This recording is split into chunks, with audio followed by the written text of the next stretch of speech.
Hello, friends. Pastor Casey Taylor from Beulah Church, a United Methodist congregation in Sumner, Illinois, with another message in a minute.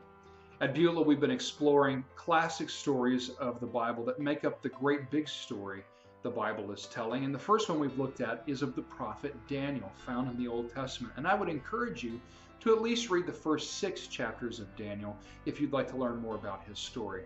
What you need to know about Daniel is that he and all of his Jewish compatriots were ripped out of their homeland and sent into exile in a foreign land of Babylon, modern-day Iraq.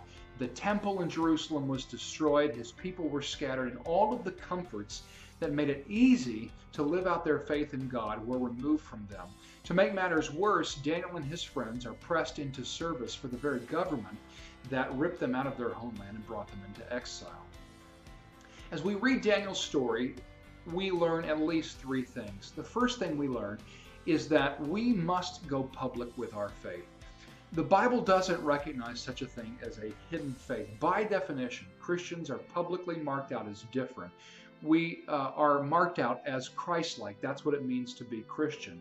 That means we ought to be able to talk about our faith in Jesus, but also our actions and our character ought to point to Jesus as well. And by the way, notice that Daniel and his friends work in what we would call a secular setting.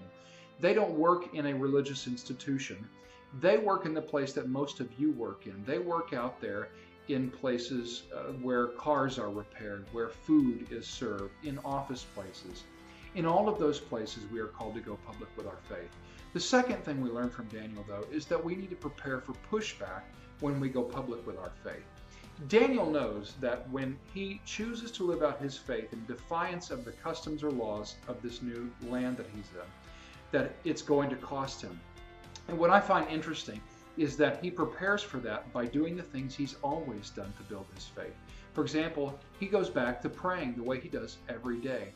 And one of the things we learn from that is that it is the things of ordinary life, of ordinary Christian life, that become extraordinary when the world goes sideways. So we need to prepare for that pushback and expect it. Lastly, though, like Daniel, we need to simply trust in God's providence. That means we need to trust that God will work things out for us. Daniel 6 verse 23 said that Daniel trusted in God. We need to trust that no matter what comes our way, when we go public with our faith, that God is going to be there to work things out for His glory, for the expansion of His kingdom, and ultimately for our own good. This has been another message in a minute from Beulah Church.